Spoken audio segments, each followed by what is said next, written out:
Assalamualaikum warahmatullahi wabarakatuh. Perkenalkan, nama saya Mia Wahyuni, NIM 2105111394, kelas 1 BPKO. Baiklah, di sini saya akan menjawab pertanyaan UAS anatomi, yaitu soal yang pertama, jelaskan 5 macam gerak sendi. Yaitu sendi gerak dibagi menjadi 5. Yaitu 1. Sendi peluru. Sendi peluru adalah hubungan dua tulang yang memungkinkan terjadinya gerakan ke segala arah. Pada jenis persendian ini sering terjadi lepas sendi. Contoh sendi peluru adalah hubungan antar tulang lengan atas dengan gelang bahu dan hubungan antara tulang paha dengan gelang panggul. 2. Sendi engsel adalah hubungan dua buah tulang yang salah satu tulangnya hanya dapat digerakkan ke satu arah. Sendi ini mirip dengan engsel pintu rumah yang dapat membuka ke satu arah saja. Sendi engsel terdapat pada lutut dan siku serta antar ruas jari. 3. Sendi putar. Sendi putar merupakan hubungan dua buah tulang yang memungkinkan tulang yang satu bergerak memutar pada tulang lainnya. Yang keempat, sendi geser. Sendi geser merupakan hubungan dua buah tulang yang memungkinkan pergeseran antar tulang, misalnya sendi yang terdapat pada tulang belakang. Yang kelima, sendi pelana. Pelana merupakan hubungan dua buah tulang yang permukaannya berbentuk pelana kuda. Sendi ini terdapat di antara telapak tulang telapak tangan dengan ruas ibu jari, lutut, dan siku. Soal yang kedua yaitu sebutkan 8 nama Latin sendi yang terdapat pada manusia. 1. Articulatio cupiti terdapat pada humerus, radius, dan ulna. 2. Articulatio humeri terdapat pada humerus, clavicula, dan scapula. 3. Articulatio radio-ulnaris terdapat pada tulang radius dan ulna. 4. Articulatio intercarpal terdapat pada radius ulna dan carpal. 5. Articulatio coxae terdapat pada femur dan coxae. Yang keenam, articulatio genu terdapat pada tibia dan fibula. Yang ketujuh, sternoclavicularis terdapat pada sternum dan clavicula. 8. Articulatio talu-ulnaris terdapat pada tibia, fibula, dan tarsal.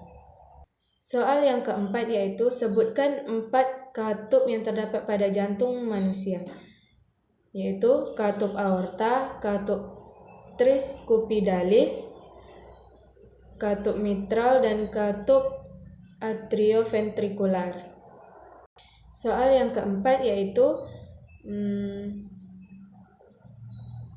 jelaskan mekanisme peredaran darah sistemik dan peredaran darah pulmoner.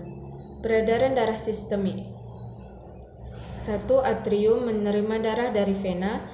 2. Ventrikel memompa darah dari arteri aliran darah menuju jantung, diatur oleh katup yang membuka ke satu sisi aliran darah hanya mengalir satu arah. 3. Darah dari seluruh tubuh kembali ke jantung, atrium kanan, melalui vena cava menuju ventrikel kanan melalui katup tricuspidalis. 4. Dari ventrikel kanan darah dipompa menuju paru-paru melalui katup semiulnaris pulmonalis. 5. Darah teroksigenasi dari paru-paru ke atrium kiri, kemudian ke ventrikel kiri melalui katup bicuspidalis. Dari ventrikel kiri, darah dialirkan melalui katup semiulnaris aorta ke aorta seluruh tubuh. Peredaran darah pulmoner. Sistem peredaran darah dari jantung ke seluruh tubuh kembali lagi ke jantung. Darah kaya oksigen dari bilik kiri jantung dialirkan melalui pembuluh aorta ke seluruh tubuh manusia. Darah yang kaya oksigen berubah menjadi kaya karbon dioksida, kemudian kembali lagi ke jantung melalui vena ke serambi kanan. Soal yang kelima yaitu jelaskan pengertian sistem respirasi dan 3 fungsi sistem pernapasan. Sistem respirasi atau biasa kita sebut dengan sistem pernapasan adalah respirasi yang dapat didefinisikan sebagai sebuah proses pengambilan oksigen dan pelepasan karbohidrat dan penggunaan energi yang ada di dalam tubuh. Fungsi sistem respirasi atau sistem pernapasan yaitu 1. Mengambil oksigen yang kemudian dibawa oleh darah ke seluruh tubuh atau sel-selnya untuk mengadakan metabolisme. Yang kedua, mengeluarkan karbon dioksida yang terjadi sebagai sisa dari metabolisme kemudian dibawa oleh darah ke paru-paru untuk dibuang. Yang ketiga, menghirup dan menghembuskan udara atau bernapas. Soal yang keenam yaitu jelaskan pengertian sistem pencernaan manusia dan sebutkan secara berurutan organ yang terdapat pada manusia.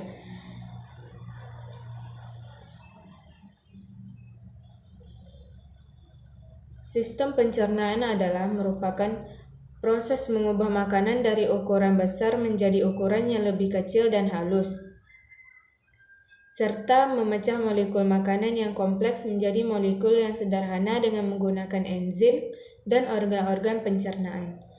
Organ-organ yang terdapat pada sistem pencernaan yaitu ada 11, yaitu 1. Mulut, 2. Kelenjar ludah, 3.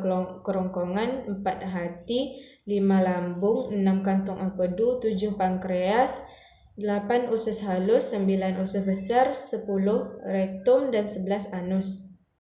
Soal yang ketujuh yaitu jelaskan mekanisme terbentuknya urin. Yaitu 1. Filtrasi atau penyaringan. Bagian pertama dari proses pembentukan urin adalah filtrasi, yaitu proses penyaringan darah yang mengandung zat sisa metabolisme yang proses dapat menjadi racun untuk tubuh. 2. Reabsorpsi. Air, glukosa, asam amino, natrium, dan nutrisi lainnya diserap kembali ke aliran darah di kapiler yang mengelilingi tubulus.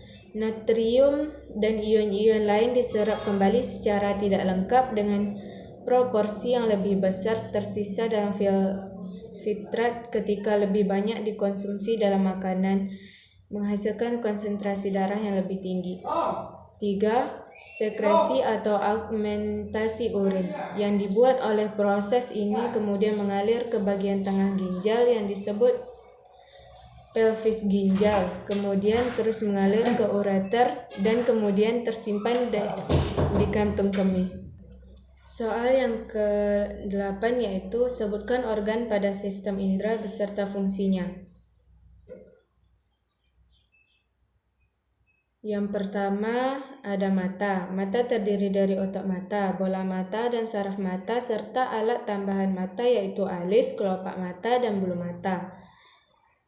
Alis mata berfungsi untuk melindungi mata dari keringat, kelopak mata melindungi mata dari benturan, dan bulu mata melindungi mata dari cahaya yang kuat dan debu dari kotoran. 2. Telinga. Telinga bagian luar yaitu daun telinga, lubang telinga, dan liang pendengaran. Telinga bagian dalam terdiri dari alat keseimbangan tubuh, 3 saluran setengah lingkaran, tingkap corong, tingkap bundar, dan rumah siput. 3. Hidung. Hidung berfungsi mencium bau. Bau merupakan faktor motivasi utama dalam perilaku manusia, memainkan peran penting dalam pola perilaku. Yang keempat ada lidah. Bagian lidah yang berbintil-bintil disebut papila adalah ujung saraf pengecap.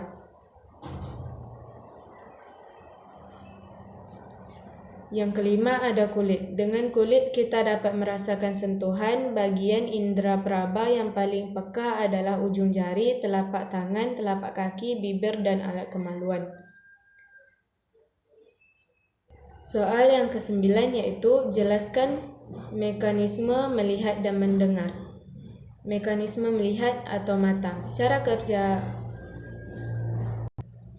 Cara kerja mata yaitu mata bekerja saat menerima cahaya. Pantulan cahaya dari suatu benda masuk melalui pupil, kemudian diteruskan ke dalam lensa mata. Setelah itu mata mengarah cahaya sehingga bayangan benda jatuh pada pada retina. Ujung-ujung saraf retina menyampai bayangan benda tersebut ke otak. Selanjutnya, otak mengolah bayangan tersebut sehingga benda tersebut dapat kita lihat. Mekanisme mendengar atau telinga, yaitu suara dapat masuk ke dalam telinga melalui udara. Suara tersebut terlebih dahulu ditangkap oleh daun telinga yang berada di bagian luar telinga, lalu diteruskan ke gendang telinga. Akibatnya gendang telinga bergetar, kemudian getaran tersebut diteruskan oleh tulang-tulang pendengaran telinga bagian dalam, tepatnya ke ujung saraf. Oleh ujung saraf, getaran tersebut disampaikan ke otak agar diolah sehingga manusia dapat mendengar.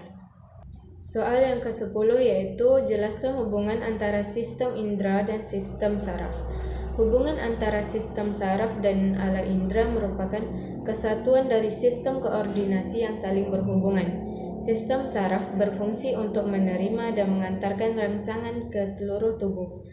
Alat indera merupakan alat pada tubuh yang dapat menangkap rangsangan karena pada alat indera terdapat ujung saraf sensorik. Sekian dari saya. Wassalamualaikum warahmatullahi wabarakatuh.